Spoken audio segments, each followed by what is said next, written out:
The first thing you'll actually come across when you enter the world of Dauntless is character customization. It is a weird one. You've got to select from two different characters, it then blends them together, and then you can go in and start creating your actual character, which has a lot of different features. But because this is classed as early access or early alpha access, or however they are wording this, there is not that many actual players over what will come once it actually launches, but there is a lot of options that aren't available. There were two that aren't available for actual customization of character, so when it enters open beta or even closed beta, or when them features are unlocked, I'm expecting them to maybe allow people to go in and recustomize their characters. Hopefully it won't be a complete character wipe. That would suck.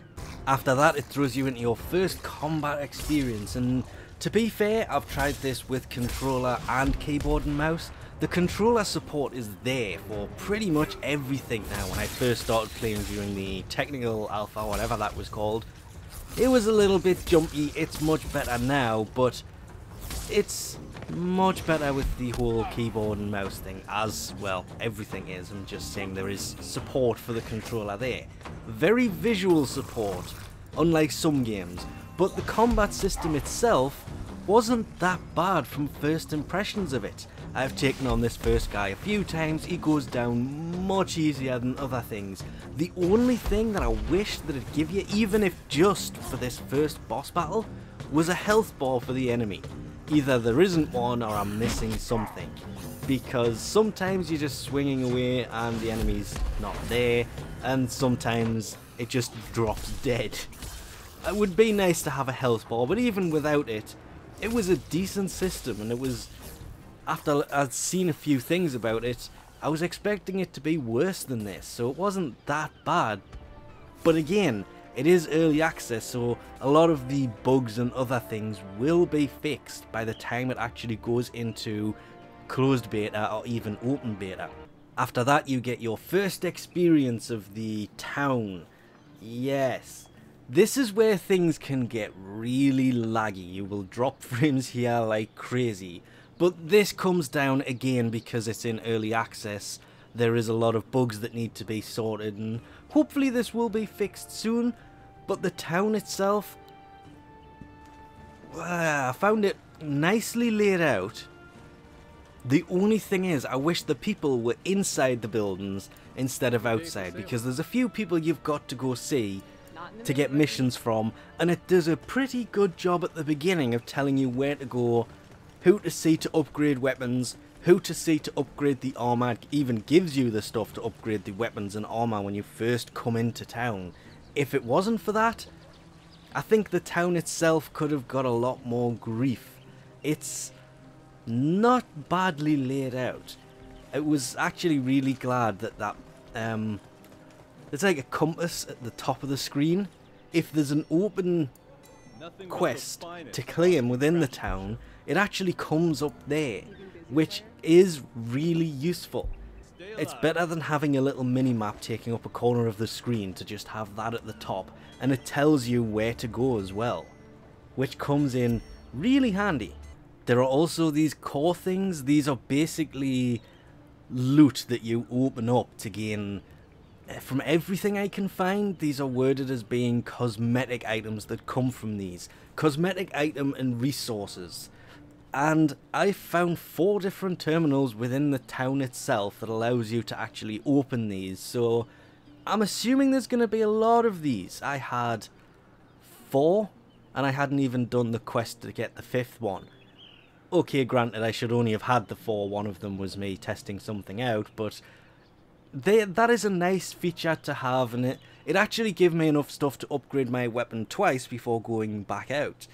Because the first mission sends you straight back out to kill something, and I went straight after the owl, because during the technical alpha, because I was playing by myself, this owl killed me twice, and then I just kind of gave up. The other one, the dog thing, I'm trying to remember the name of them. The Nasha is the dog, the Shrike was the owl looking thing. I'd taken on the Nasha before, but the Shrike, I had to just defeat this thing for the sake of defeating it. And I went for the sword this time around because you have a different choice. You can either stick with the sword, which seems to be, let's just call it the average best all-rounder. It's got decent attack and decent attack speed. There is the giant axe, which is more damage but slower speed. Same can be kind of said for the hammer. The hammer's the only one I haven't actually tried though. And then there is the chained blades. These are kind of a ranged one. You sacrifice a little bit of damage for more maneuverability. If you are obviously within a team, it would be best to have one member have one weapon. So the 4 members, you have all 4 different weapons. It doesn't have to be that way, but I've tried the axe, which wasn't really that bad. I tried the chain weapon, which, again, it also wasn't really that bad. This is the first time I've actually kind of stuck with the sword, and I'm hoping this pays off because it's an okay all-rounder, but I was going to go for the hammer, and then I thought, no, I haven't actually tried the starting weapon. I'll stick with this. And I just managed to beat this owl using it, which has defeated me using the axe and the chain weapon. I say chain, it's actually 2 weapons, it's like dual melee. But it defeated me with both. And I actually managed to take it out with the sword. Even if it was just, I'm still claiming a victory on this one. And after that, you can get into the game and start building new weapons, new armor. Because the stuff you actually have is called borrowed at the beginning. So obviously you have to build your own. But it doesn't look like it's going to be that bad of a game.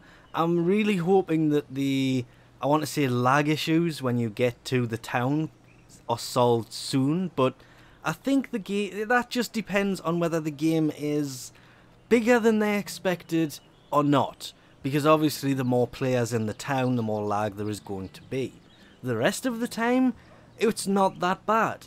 As long as you remember, if your computer is 4-year-old, always check the graphics settings, because for some reason mine was set to epic, and yeah, I found out eventually, strangely after making this video, that's why my frames were dropping like crazy and I was hovering about 28 frames per second. It was annoying me. It has been this whole time during the technical alpha, the early access alpha. I just assumed because the game was new, something wasn't quite right. No, it turns out that a 4-year-old computer can play this. You just have to turn epic down to high. It will still play it on epic. It's just, it runs better on high. Way better on high. Unless newer computers will probably play it on epic quite nicely. But for a 4-year-old machine, the game was just a little bit too much set to epic. Set to low, it was constantly maxing frames. On high, it worked way better. But that was my fault, not the game's fault. I should have checked that after installing the game. You can change your armor colors by going to loadout by pressing L or go through the escape menu by just clicking on the armor and it's in the bottom right. Color dye, and of course I was going to set mine to orange. I kind of wish you could change the other bits as well. The bits that are orange are the ones that I've turned orange, the other ones are just the standard one. But I'm wearing the standard armor, and you can't do that to weapons, weirdly. You can change your banner as well from basically the escape menu. You have to go to character this time around, and you can change the fabric color, the border color, the sigil color, the flag itself if you have other ones, as well as the planting animation. But I only have the one planting animation for that, sadly. I've never actually done it, but to plant a banner you have to press B. And we'll leave this off with those who are wondering where the 4th console is, because it's just there in front of me next to the blacksmiths. That's, I want to call that one number 3. There's one where you start, there's one there, and there's one down by, actually it's right there. Yeah, number 4 is right behind me. It's actually up the stairs from here, from where these two are. Because I had a few people say there's not actually 4, there is actually a 4th one in here. I found it because I was wandering around the town. But anyway, we'll leave this off here for now. Thanks for watching, and I'll catch you next time.